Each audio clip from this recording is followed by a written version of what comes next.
আসসালামু আলাইকুম।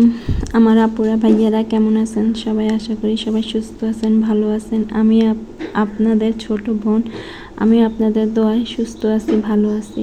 তো সকাল থেকে শুরু করলাম আজকের ভিডিও। তো খামারতে আসছি, আসার পরে অনেক খারাপ লাগতেছে। তো আব্দুল্লার কাছে দিয়ে আমি শুয়ে রয়েছি। তারপরে চিন্তা করলাম যে রুটি বানাইতে গেলে অনেক সমস্যা, আলু ভাজি করা লাগবে, রুটি বানানো লাগবে। তো কি করব, এখন চিন্তা করে দেখলাম না খিচুড়ি রান্না করে শর্টকাট আতপ চালে খিচুড়ি রান্না করব।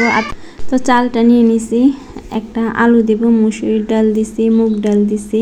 এই যে আলুটা আমি একটু বড় বড় করে সাইজ করে নিছি। আলুটা একটু বড় রাখলে ভালো হয়। এই যে আমি মিক্সার করে নিচ্ছি। এই যে চালটা আমি ধুয়ে নিচ্ছি। আজকে প্রেসার কুকারে রান্না করব।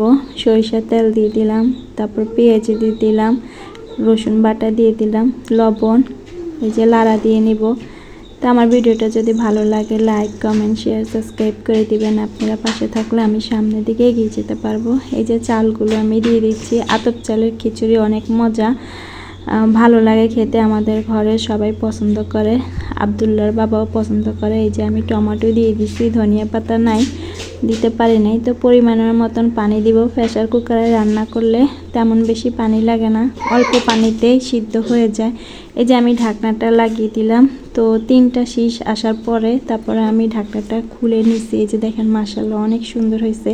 তা আব্দুল্লাহ তো খিচুড়ি খাবে না, তো ওর জন্য একটু সাকু রান্না করছি। যাই হোক, এই যে আমি ফ্রাই প্যানটা বসিয়ে দিলাম। পাঙ্গাস মাছ আজকে রান্না করব। আর গতকালকে যে পাঙ্গাস মাছ রান্না করছি আব্দুল্লার বাবার মুখে নাকি অনেক ভালো লাগছে। তো আজকে ফুলকপি দিয়ে রান্না করব। শুধু মাছ ভাজি ভালো লাগে না, তো আমি মনে করছি যে একটা ফুলকপি দিলে ভালো লাগবে। এই যে দেখেন আমি এই যে ফুলকপি মাছটা ভেজে নিচ্ছি, পাঙ্গাস মাছটা ভেজে নিচ্ছি। যে আমি হলুদ মরিচের যে কৌটা কিনছি, এই যে কত সুন্দর লাগছে দেখছেন। তারপরে যে আমার মাছটা ভাজা হয়ে গেছে। তো এখন বসিয়ে দিব কাঁচামরিচ, পেঁয়াজ, টমেটো, এগুলো সব দিয়ে দিছি। একটু তেল দিয়ে দিলাম। আমাদের ঘরে নাকি আমি তেল বেশি খাই, আব্দুল্লার বাবা বলে একটু তেল কমিয়ে দিও। যত চেষ্টা করি কমানোর জন্য, কিন্তু নাকি বেশি হয়ে যায়। আচ্ছা যাই হোক, এই যে দেখেন আমি ফুলকপিটা দিয়ে দিছি। এই যে হলুদ দিয়ে দিলাম, পরিমাণ মতন হলুদ দিলাম, মরিচের গুঁড়া দিয়ে দিলাম। এখন লাড়া দিয়ে দিব। শীতের সবজি অনেক ভালো লাগে। বাজারে নাকি এই শীতের সবজি উঠে, ফুলকপি, সিম, টমেটো এগুলো নাকি উঠে। তা আমাদের বাজার 2 দিন হয়। এই 2 দিনে যে আমরা তরকারি আনি। তো ঢাকায় তো প্রতিদিনের বাজার প্রতিদিন, কিন্তু বাড়ি দেশ গ্রামে যে 2 দিন বাজার মিলে। যাই হোক, এই যে ফুলকপিটা সিদ্ধ হয়ে গেছে, এখন পানি দিয়ে দিব।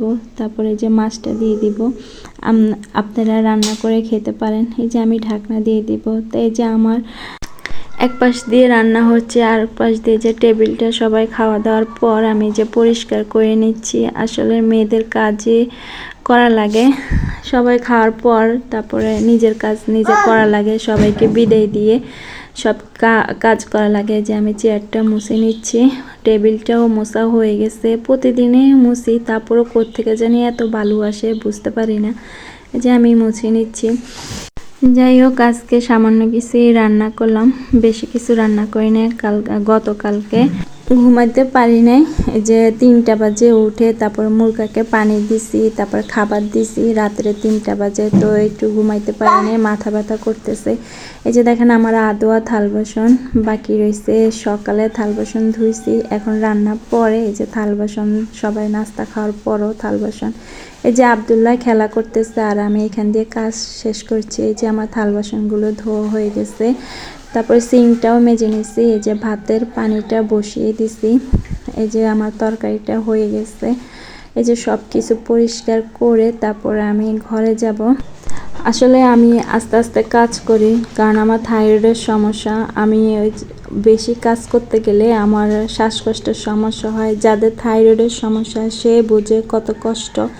এই যে দেখেন, তারপরও ডাক্তাররা বলছে আমাকে রেস্টে থাকার জন্য। আসলে মেয়েদের কোনো রেস্ট নাই, কোনো জিরানি নাই। মেয়ে হয়েছি, জন্ম হয়েছি, কাজ তো করাই লাগবে। সবাই খুশি থাকলে আমরাও খুশি, সবাই খুশি, আল্লাহ পাকও খুশি।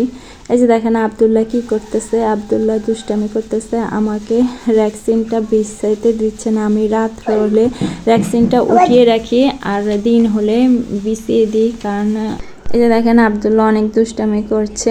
তো আমি বিছনাটা গোছাচ্ছি, এই যে আব্দুল্লাহ দেখেন দৌড়াদৌড়ি করতেছে। যাই হোক, আমি ওষুধ খাচ্ছি, থাইরয়েডের ওষুধ খাচ্ছি, তারপরে আমি মাসে মাসে যেয়ে ডাক্তার দেখাচ্ছি। তো আমার জন্য সবাই দোয়া করবেন। তো ভিডিওটা ভালো লাগলে লাইক, কমেন্ট, শেয়ার, সাবস্ক্রাইব করে দিবেন। আপনারা পাশে থাকলে আমি সামনের দিকে এগিয়ে যেতে পারবো। আল্লাহ হাফেজ।